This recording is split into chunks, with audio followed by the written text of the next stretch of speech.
Hi, I'm Dave Raymond, and this is the second history lecture. This is actually the first time we're going to take a look at a historical topic, and those are the civilizations of Mesoamerica, or Middle America. And these are the civilizations such as the Aztecs, or the Mayans, or the Olmecs, or the Incas. And these civilizations, which existed over thousands of years, all the way back to the time of the judges in Old Testament Israel, to the time that the Spanish came over here and conquered most of them, and actually some of their languages have still survived to this day. But these civilizations are amazing. However, before we actually take a look at some of those details, let's talk about our title. And our title is called The Banner of the Sun, which hopefully you see below you here right now. And remember, the banner of the sun, whenever you see something on the screen here like this, you should write it down. Not only should you write this term down, but you should also say something about it. You should actually record something on paper or in your notes that I've actually said about that idea. So with the banner of the sun, the reason why we've called it that for this lecture, and the reason why we're actually using that term is because the sun was essentially the banner or the flag that represented all the things that were good and holy for the Mesoamerican people. The sun provided life for them, the sun provided light for them, and so therefore they always felt that the sun god had to be appeased, and that often meant sacrifice. And so you'll be actually seeing how that worked in these individual cultures throughout this week's lesson. But with these actual cultures, most of the time when historians look at them, they just see how amazing these civilizations were. They kind of forget about the whole human sacrifice, at least for a little bit, because the Mesoamericans did build amazing pyramids. The Mesoamericans did build amazing works of engineering that we still don't understand. We don't know how to recreate them using the tools that they had. The Mesoamericans were brilliant mathematicians. The Mesoamericans were brilliant at looking at the stars and understanding how the stars and how the planets and how the moon all worked and interacted with each other. Not only that, but the Mesoamericans were brilliant at keeping track of time, at being able to make accurate calendars, and having those calendars actually show how our Earth moves around the sun and how we can actually keep track of an entire year's worth of time. And so often, when historians look at these cultures, they think, wow, these people were amazing. But the other thing they start to wonder is, well, these people had culture and they had ideas and they built buildings very similar to, say, the Egyptians, or very similar to, say, the Babylonians, or very similar to, say, the Persians. And of course, when you start to look at that, you start to wonder, well, how is it that they all had similar technology? How is it that they all built essentially what are fake mountains? What are these pyramids or these tower-like structures? And they always had something to do with the heavens, or they always had something to do with gods themselves. And of course, if you're a historian who does not believe in the authority of the scriptures, you might assume, oh, well, maybe they sailed around and they were able to exchange ideas. Or you might assume, if you take a more fanciful route, that there was once indeed a great island in the middle of the Atlantic called Atlantis. That's actually what some people believe. And Atlantis started all these ideas and spread them out to the four corners of the world. Or you might even go off on a limb, say the X-Files limb, and you actually say, no, it's probably aliens who went around the different parts of the world and built these different structures. The problem with all of those ideas is that none of them really have any evidence behind them. None of them really explain why we as people like to build huge structures. So to understand that, you got to understand our principle, which is something you need to note. For our principle, we're essentially looking at the fact that there are two cities in this world. You have the city of God, and you have the city of man. And this is not an original idea of mine. This is an idea actually that Augustine coined. Augustine of Hippo, not the hippo the animal, but the city in North Africa. And Augustine coined this idea way back in the days of the Roman Empire He actually wrote a book called The City of God, in which he talked about, if you look in Genesis, you will see these two cities that exist from the fall of man. In fact, they exist from the very first murder, which, if you are familiar with Genesis, you should know is the story of Cain and Abel. And if you remember, Cain became jealous of Abel because God accepted Abel's sacrifice, but he didn't accept Cain's sacrifice. And so therefore, Cain, out of jealousy, decided to club his brother out in a field one day and then try to play stupid when God actually confronted him over the whole issue of murder. Well, of course, Cain gets found out, Cain gets banished, and what's really interesting is once Cain is banished, he goes and he builds a city out in the wilderness, out far away from everything else. And then if you kind of look through the different genealogies of the different names who appear in Genesis, you'll notice that almost all those people end up building cities.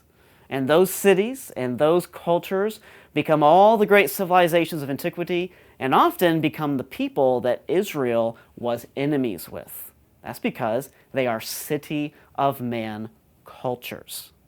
And one of the reasons why all of those cultures, including the Mesoamericans who are all the way on the other side of the world, the reason why all of those cultures built these pyramids or built huge towers, like say the Tower of Babel, was because they wanted to return to God. They wanted to somehow return to Eden. So maybe they didn't so much want God, but they certainly wanted the garden, and they certainly wanted heaven, and they certainly wanted eternal life. They just weren't sure about actually having to submit to Yahweh. And so they tried to build these fake mountains as a way to meet God on their own terms. That's why you see pyramids, and that's why you see towers or huge mountain-like structures in every place from India to China to Mexico to Egypt. It's a common impulse of man to somehow return to the garden and to somehow make it to heaven. But with these city of man cultures, what's interesting about all the cultures that come after Cain, not only do they build these cities, but we find out that these cultures and what the names of these guys mean is completely the opposite of the city of God cultures. And there's a simple reason for that. The city of man cultures serve themselves, and the city of God cultures serve Yahweh.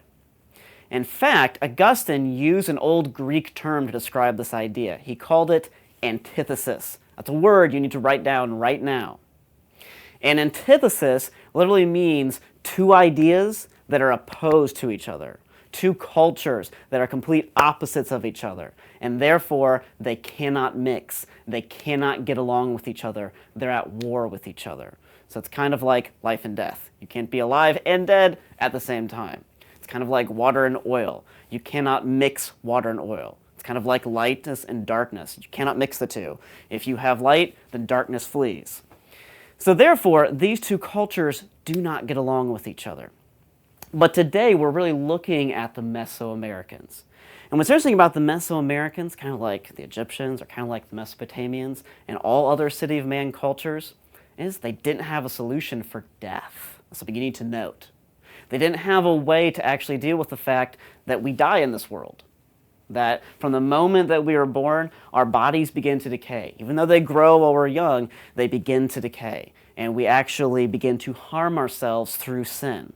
And so because the Mesoamericans didn't have a final solution for that, they tried lots of things. Primarily, they tried human sacrifice. And that's not original. That's been around all throughout world history. It's around through all of the ancient civilizations. And what the Mesoamericans were trying to do was they were trying to somehow conquer death, or even as they sometimes say, they were trying to eat death, which actually shows up throughout all of literature. There are people who think if I can somehow swallow death alive, I will be able to stay alive forever. And the Mesoamericans were no different in that way. But because they tried to consume death and because they tried to conquer it, they ended up strangely worshiping it. They ended up strangely seeing death as the greatest thing out there, because death was the most powerful thing to them. And so as a result, the Mesoamericans had a lot of interesting beliefs. The first one you need to know is what they called the chain of being. And the chain of being, if you can imagine this, say you can imagine a long chain, or you can even imagine a tall pyramid. That's also a good idea to think of, or look at what's on the screen right now. But with the chain of being, the whole idea was that at the very top of the chain, or at the very top of the pyramid, those are the most important people. say that's the king, or say that's the chief, or say that's the emperor.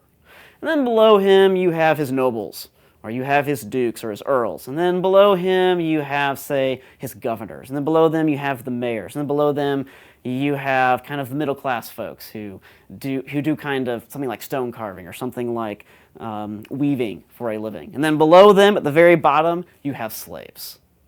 And then below all of them, you might actually have children. Just kind of depends. But either way, in a chain of being type of idea, or in that kind of pyramidal system, you believe that whoever's on top is the most important, and whoever's below them is by degrees less and less important. And so you get to the very bottom, and those slaves and even children don't really have much value. They're not really worth anything unless they're belonging to the right people. So that's idea number one you need to keep track of with the Mesoamericans. The other idea about the Mesoamericans is what we call fate. You've probably heard about fate, or you've probably watched a movie where they've talked about it is your destiny to do this. In fact, Star Wars is big on this. But the whole idea of fate is that things just happen, you can't stop them from happening, and that's just how it is for you. And fate might be a god, but more likely fate is just a force. It's just kind of like, say, gravity. There's no person, there's no face behind it. It just happens. Well, as Christians, we've always believed that there is something personal behind it. In fact, there's someone behind the reason why all things happen. That's Yahweh himself. But the Mesoamericans didn't really have a picture of the one true God. So they believed that things just happened, and there was nothing you could do to change them. As a result, all of these cultures, what we call fatalistic, they just did things. They just lived without any kind of hope. And whenever they saw something strange in the sky, like a solar eclipse, or if they saw something odd, like the transit of Venus, which just happened here recently, they would say that these things happened because the gods were showing them a sign of what fate was going to happen. But any more than we can change the sun, or the earth moving around the sun, or the moon moving in front of the sun and the earth, the Mesoamericans felt, well, they couldn't change their own destiny. As a result, all of these cultures didn't really value life. All of these cultures, the Aztecs, the Mayans, the Olmecs, the Incas, they were all brutal. They were all fierce people. They all heavily worshiped death, and they all heavily practiced human sacrifice. It's one of the dark stories that we have to look at. But in order to understand the whole history of America, we have to start here. Because these are the people that were here when the Spanish, and then later the Portuguese, and the French, and the English, and the Germans all came. These were the cultures they encountered. And even though the Europeans weren't always heroes in all the decisions they made, or all the deeds that they did at least have a worldview that made sense. They did at least have a value of life, even if it wasn't always practiced, that made sense.